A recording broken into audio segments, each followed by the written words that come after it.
Hello everyone, welcome back. So today, Rufai and Ojy Opke on what is trending had a serious and heated argument over what Sowore said on 27th of August, and this is what he said. This criminal at official bat actually went to Brazil to state that there is no more corruption under his regime in Nigeria. What audacity to lie shamelessly. So DSS wrote to Twitter to take down the post, and Twitter now informed Sowore about it, but Sowore is insisting that he's not going to take down the post. So here, Rufai is trying to say that when Sowore posted this particular post was when Tinubu went to Brazil to say that there is no corruption anymore in Nigeria. But Ojy is saying that Tinubu or federal government has clarified that Tinubu was referring to the corruption that is in subsidy before Sowore, wrote this post. So Rufai is saying that why is it that there is a selective justice in Nigeria, even though that many people condemned what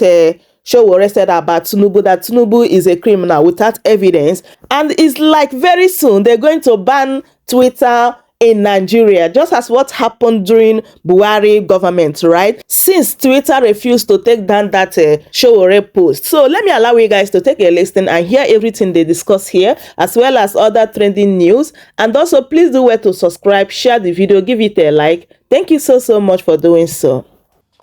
Let's begin what's trending. Social media is awash with reactions over a tweet made by the Department of State Services requesting X Corporation to deactivate the account of activist and politician Omoyele Sowore over a post the agency claims is a threat to national security. The DSS made the demand in a letter posted on X, accusing Sowore of posting a tweet on August 25th, which contains misleading information that disparages and ridicules President Bola Ahmed Tinubu. In the post, Sowore called the president a criminal and accused him of lying shamelessly about the lack of corruption.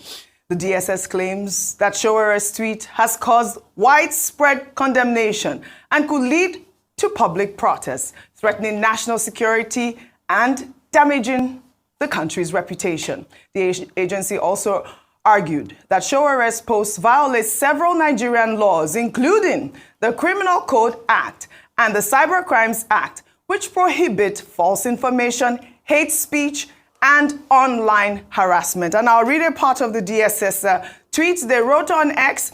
It is pertinent to bring to your knowledge that under the Nigerian law, these quoted tweets, words, constitute offense punishable in Section 51 of the Criminal Code Act Cap 77 laws of the Federation of Nigeria, which prohibits publication of false information, and Section 19, 22, and 24 of the Cyber Crimes Act 2025, which prohibits and makes it an offense to spread fake news or publishing content that is deliberately misleading or deceptive, posting content that is rude, vulgar, offensive, or indecent, especially with the intent to embarrass or humiliate others, provoke ethnic, religious, or tribal hatred through online or offline statements amounting to domestic terrorism. Very detailed tweets there by the DSS. However, in a show of defiance, activist Omoyele Sowore vowed not to delete his controversial tweet. He described the letter from the DSS as an act of national disgrace, an assault on institutions, and on common sense. Sowore claimed he anticipated the letter, pointing to a protest last Tuesday by a group of, he says, hired DSS protesters who had chanted for his arrest and urged him to leave Tinubu alone. Expressing outrage over what he called an unconstitutional act by the State Security Service, Sowore went on to post the very tweet he was asked to delete with the caption. Where is that caption? Where is that tweet? Can I have Sowore's tweet? He wrote on X, this is the tweet. This morning, X, formerly Twitter, officially contacted me about the despicable threat letter they received from the lawless official DSS over my tweet below on Tinubu, one option I will not be taken, is deleting that tweet. Thank you at X. Dr. Bati, I'll come to you, but let me just quickly take one reaction to Sowore's tweet. And this is a concerned X user who wrote, in all sincerity, calling the president a criminal is not right in any way. No court of any jurisdiction has pronounced him as one by labeling him one. I mean, why labeling him one? Go ahead, Dr. Bati. Okay, two ways to look at this. From the perspective of government, the concern of the Department of State Security is that we have a law in place, the Criminal Code, the very controversial Cyber Security Act, Sections 18, 22, and 24. Section 24 being the most controversial, particularly as it has been applied by the police. And the DSS is saying, under the laws of our country, we do not allow hate speech or cyberbullying, which will amount to domestic terrorism. And that they, in their own consideration, think that Sowore calling the president of Nigeria a criminal when he has not been so declared by a court of law is beyond the pale. And that was why they wrote to X, managers of X, to say, delete that particular tweet and, in fact, suspend his account. Now, the ex-managers, following due process, contacted him and gave him the information. But how was this resolved at the end of the day? The tweet was on August 27, and Sowore says he's not going to delete any tweet. And I think that X has also not suspended his account. X probably saying, look, he has the right to free speech and all of that. However, he went a step further to say he's defiant, that he's been persecuted by the Nigerian government. And his supporters will say that, in fact, there's probably a case of persecution here from the protest at the toll gate, NSAS, from NSAS protest to arraignment in court to, invitations by the police. And now he says the DSS has also now joined. But that the struggle for him continues. Whether they imprison him, or they take him to court, or they delete his Facebook account, or they delete his X account, that he is committed to the struggle. So, people like Sowore, they are of a different type. He's also an opposition politician. And he says, this is where I stand in this matter. So where do you draw the line, theoretically now, between the right to free speech and, the laws of the land that talk about his speech, and where is the responsibility of government in enforcing these laws? It's a very tight rope. There's no way you will swing and you will not end up, being accused of taking sides in the matter. However, what is important is that while the government has a responsibility to respect the boundaries in terms of the rights of the individual, individuals also, while expressing their rights under Section 39 of the Constitution, must also realize that, look, where your right stops is where other people's rights begin. And that is why government, individuals, they have the recourse, if they have been defamed, to under the same laws that the state is quoting, to defamation. The president of Nigeria can sue.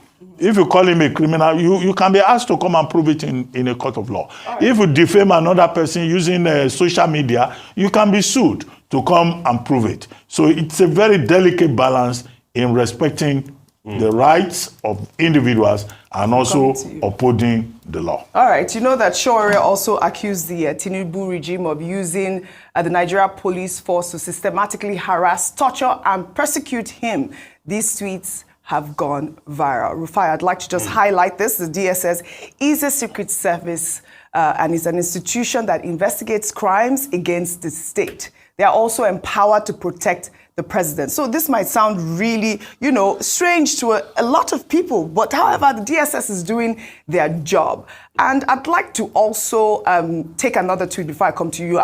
Just also to note that the DSS has said that, they are going to go after X as well as, Sowore, if they don't comply. You know that, we had that issue the last time with Muhammadu Buhari, the Twitter ban. I don't know if that's what's going to happen, but let me take this tweet from Chinedu, who wrote to the DSS. Are you guys not aware of the mayhem that happened in Edo State? They killed officers like you, and you are here lamenting about a tweet from Sowore, and that's the sort of rhetoric that we are seeing online at this point.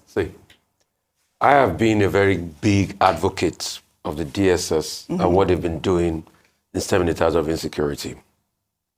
But if I'm going to give honest counsel, this was not the right way to go about it. And this is sad. You see, what they have now done is, a lot of people might not have seen Sowore's tweets. He said he tweeted it on the 27th. Yes. 26th of August. I think it was 25th. I saw. What are we today? What are we today? 8th. I only knew about the tweets because they started talking about it and the letter they wrote over the weekend. That's when you saw Sowore's tweet. I didn't even know that he tweeted anything of that nature. This is not a way to go about it, because you see, we live in a country where, when we want to look at things on the pedestal of fairness, yes, what I would just say is it wasn't right to have called the president a criminal. You don't have any court judgment to be able to back that up. But secondly, the other part of the tweets, what the president also went to say in Brazil, that corruption is gone. Corruption is not gone from Nigeria. We also know that corruption is not gone. Rufai, I would like to restate that point again, because I did make it when you mentioned it, that the president was not saying corruption is gone in Nigeria. He was talking about the fact that corruption is gone from the subsidy regime. Let us just, be sure that that's what he said. No, I think you should play this full statement. No, not the half video, Ojy. Play the full statement. We've gone to watch. And he did say that corruption is gone in Nigeria. It was the clarification afterwards. It was the clarification. Afterwards, yes. What's wrong if you have made a statement? No, I'm not. Don't argue. I'm not arguing with you. I just want to make a statement. I'm making a point. But you haven't let me land. You haven't let me land. I'm making a point. Let me finish, please. Would you let me land? Okay, go ahead. Fantastic. There's nothing wrong with making a statement, and you go back and clarify it. So on this position is what I'm saying, that the president was talking about corruption gone during the subsidy regime. That's all I'm saying. Ojy, you are factually incorrect. Okay, go ahead. I put it to you, you are factually very incorrect. Go ahead. Because the point is, in the video, it stated it clearly that corruption was gone. That means you didn't hear what I just said. Whatever that they sent to be the clarification was not what the president said initially in the video. But he clarified. So clarifying is an afterthought. The What's question wrong with is, that? wait a minute, let me finish. The question is, did the president say corruption is gone or not in the video? He said it. He did. We played Clarify is an attempt to spin afterwards to be able to mitigate the impact of what the president said. And why must we have a country that when the president speaks, we are clarifying every time? That's just it. So as regards that video, you are factually incorrect. It was a clarification that you were bringing forward. I'm not factually incorrect. You factually did not hear me correctly. I stated properly. No, let me speak.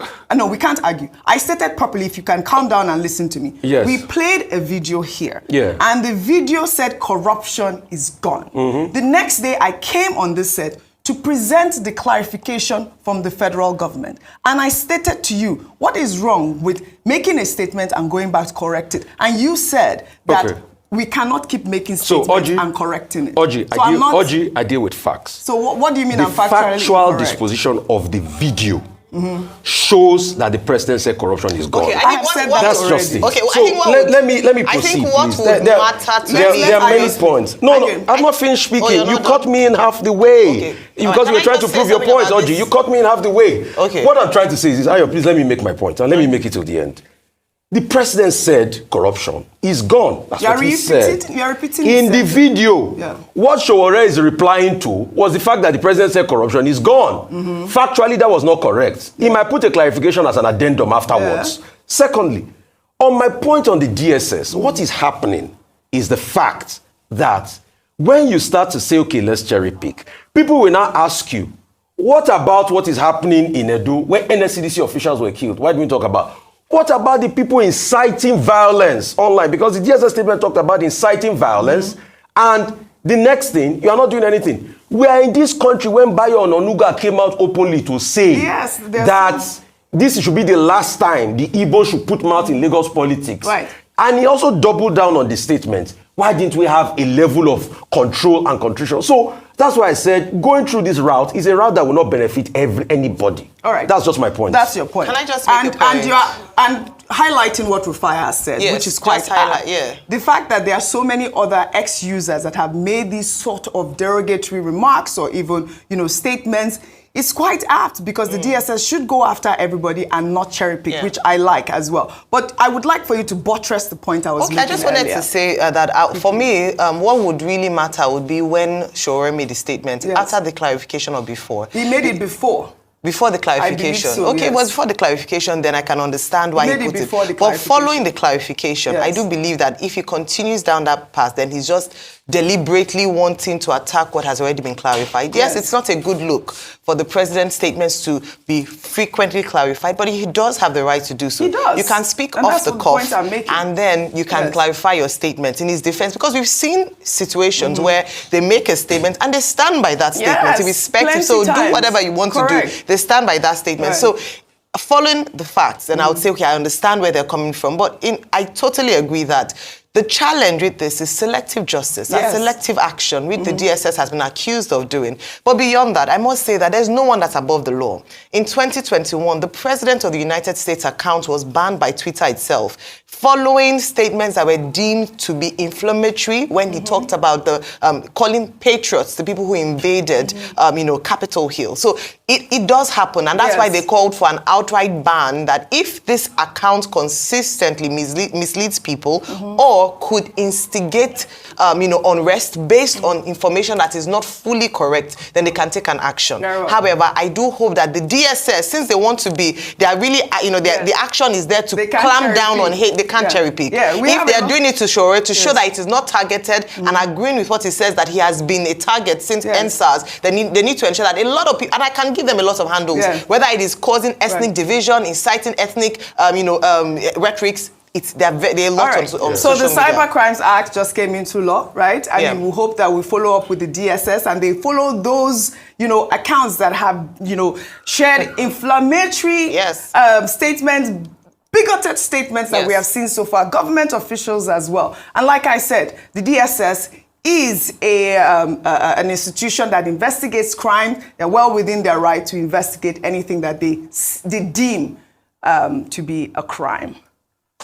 Well, let's take the story now that has been trending all weekend from Enugu State, where the state government is accusing the CEO of Sujimoto Luxury Construction, Olasijibomi Ogundele, also known as Sujimoto, of defrauding the state of 5.7 billion naira. The funds were reportedly paid to his account or to his company account for the construction of 22 smart green schools, but the projects were left largely incomplete.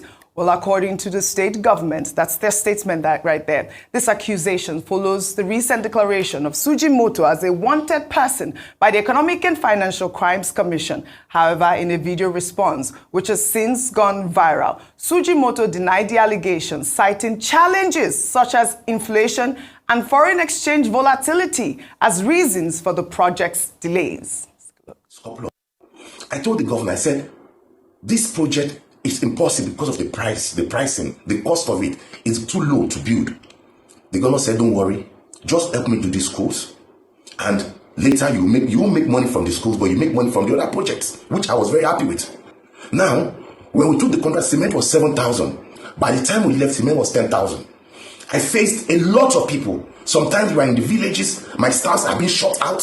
Sometimes they will have some people come, they will bring guns and shoot at them. I was still there. If I had money, I would continue the project, but I had my other projects. I had stress on my other project that I wanted to do. They took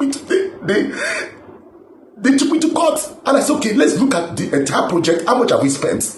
Till the last day, I was in the project. I was there till the last day. Then I asked me that, how much have we spent in the project? And I put. They took us to court, and we told the government, we don't want to fight with the government. Let's agree. How much do we owe you? And I was in agreement with them, and now they declared me wanted. They destroyed my company that I built with my hand. All right, the Enugu state government alleges that Sujimoto's company disappeared after receiving 50% of the total contract sum. Investigations by a joint team from the Enugu Ministry of Works and the EFCC revealed minimal to no work done at most of the project sites. The state government also accused Sujimoto of a breach of contract, claiming his company received payment into a private bank account rather than through a secured bond as stipulated in the agreement. Well, in another news, Sujimoto has also refuted the claim that his company was paid 5.7 billion naira by the Enugu state government. He states that the total amount received was 5.2 billion naira, which was dispersed to his company in 5 separate transactions. He also attributes the delays in the project to the late arrival of these funds, a situation he found frustrating. To prove his progress, Sujimoto shared photographs of the completed work. He claims to have finished 90% of the foundation for the 22 schools, which cost 2.5 billion naira. He also states that some of the construction had already reached the lintel level. He also said his company had spent approximately 4 billion naira on the project before the Enugu state government halted construction. Sujimoto also shared a video of a serious accident that occurred during, the project, stating that despite the setback, he remained committed to his work. Dr. Bati, this story has been trending. We don't have much time, but go ahead. Okay, what are the facts of the case? Yes. From both sides? Let's look at the facts of the case first. Malaki Agbo, I think that's the name of the Commissioner for Information in Enugu State. Correct. He said this contract was awarded in July 2024 and that the contractor, Sujimoto, was mobilized to the tune of about 5.27 million, which is 50% of the cost. No, billion. Billion, yes. 5.27 billion, which is about 50% of the total cost of the contract, with an agreement that the project will be delivered before the resumption of schools in 22 sites before September 2025. This is September 2025. And that he presented a bond. The contractor presented a bond from a guarantee, bank guarantee from Jaiz Bank. But when he was going to collect the money, he collected through a Zenith Bank account of Sujimoto registered with the Enugu state government. And now, when it became an issue about performance, they could not hold Jaiz Bank responsible. And so, on the basis of that, Malaki Agbo says that this is a case of premeditated fraud. No, I'm just trying to state the facts of the case. Well. And that when the Enugu state government tried to call him to account, he disappeared into thin air, and that he used quack contractors and builders. Now they reported the case to the EFCC. The EFCC tried to also get the Sujimoto man. He didn't respond, which led to his being declared wanted. Now, what is his own argument? He says he has taken the job up to lintel level. He has done 90%. He has presented his own photographs. The state government has presented their own photographs. If you look at Sujimoto's pictures, does that look like 90% completion? Does that look like he can still deliver? 90% of foundation. Okay. 90% of foundation PVC of 22 or whatever. Yes. Okay, but there is a disagreement in terms of meeting the deadline. The deadline. How many of the 22 smart school sites has he completed? Now, this is a commercial contract. If there is a dispute in a commercial contract, there are other ways you can do it. Yes. You can go to court. Correct. You can go to arbitration. You can, meet. But if you have a contractor you have been looking for and it does not show up, then you are compelled to go to EFCC. EFCC should not even have been brought into it, because then the optics will look very bad. Other investors will be affected. The contractor himself, you will have defamed and discredited him. I think, in this particular case, when they were looking for Sujimoto, he should have shown up. Yes. This matter did not need to get to this level. And now that EFCC has declared him wanted, he should just get his lawyers. The people in EFCC, they are not spirits. Yeah. He should go with his lawyers and present his case. A television station or a video or social media is not a place to resolve the matter. All right. So there is about commercial contracts. There's also about the integrity of contracts. And look, if you are a contractor, contractors are notorious in this country. They can't give you money to do a contract. You have signed agreement. You go and use their money to go and do other things. And if you borrow money from bank, you pay. All right. So these are the issues. Right. But everybody now is saying Enugu State, it's because he's a Yoruba man. Yeah. Why did Governor Mba, why did he give contract to a Yoruba man? Yes. Now that's totally emotional and irresponsible. Of a lot of you people, don't politicize it. Right. If the process is followed and you say this contract, it doesn't matter where you come from. All right. But you have to do the contract. So all those people saying Mba likes Yoruba people, they are very wrong. Yes. All right. We saw the video that Sujimoto shared on his Instagram account of the accident that he had during the process, and he also talked about the fact that how his back was broken and he stayed to the cause. He also talked about the fact that he loves Igbo people, like he said, and you're absolutely right with that regard. But Sujimoto has said that he's going to go to the EFCC, I believe, on Tuesday, and hopefully he will present the documents that he has, and hopefully this matter will be resolved. Now to a disturbing new report from South Africa, where Doctors Without Borders has expressed deep concern about the consistent denial of healthcare access to non-South Africans. This includes vulnerable people like pregnant women, those living with HIV, and even children, according to MSF.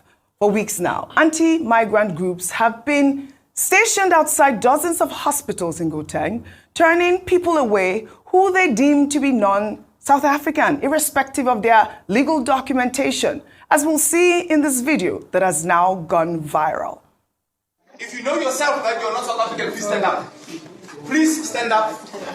Please don't try and stand up right now. Stand up. Sister, are you South African? Are you South African? Because we are going to check everybody.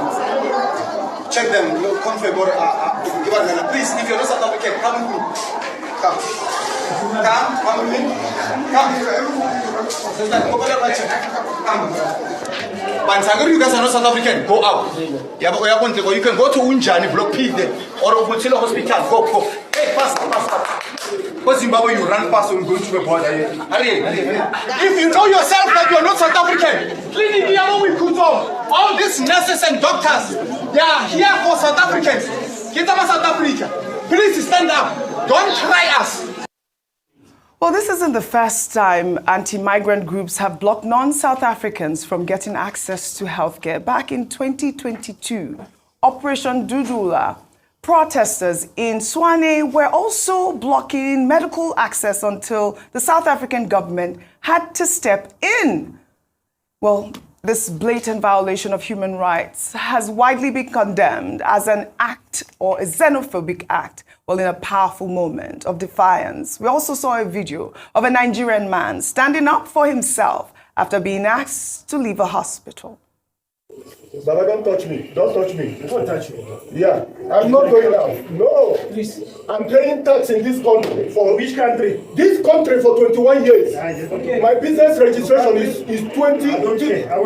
You all are paying taxes. Yeah, so why are you telling me not to be here? Why? Sorry? Why are you telling me? Yeah? I'm a South African. I got my ID with me. I can't walk out. You don't talk rubbish. They are using it for free. What I pay? Hello. Yeah. Hi. Sorry. What kind of stupid, wicked people are here? Killing people in the hospital. It's very bad. Call police and arrest me. If I did something wrong, bring police and arrest me.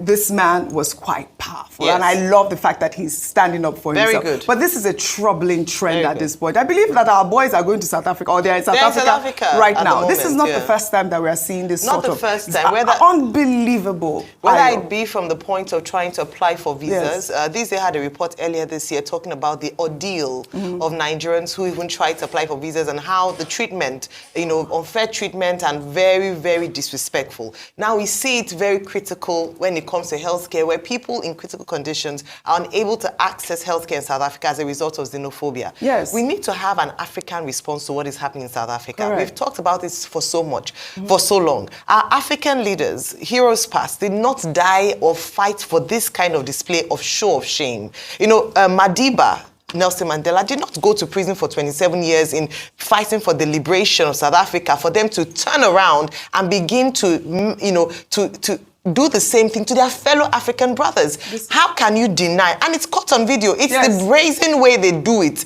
that is quite worrying. I'm hoping that, and this is where diplomatic efforts come in, that the Nigerian diplomatic side has to call the South African side and have conversations. Are we not talking to ourselves in Africa? Because it's not just Nigeria. This was just anyone who was non-South African. There should be penalties for such things. Africa should rise up against any form of xenophobia, whether it be in South Africa, whether it be ill treatment in Libya, whether it be ill treatment anywhere across the continent. If we don't keep things together amongst us as a nation, we will never advance forward or achieve the potential that Africa has. Yeah, well said. Africa must be great. We will follow up on this story. Welcome to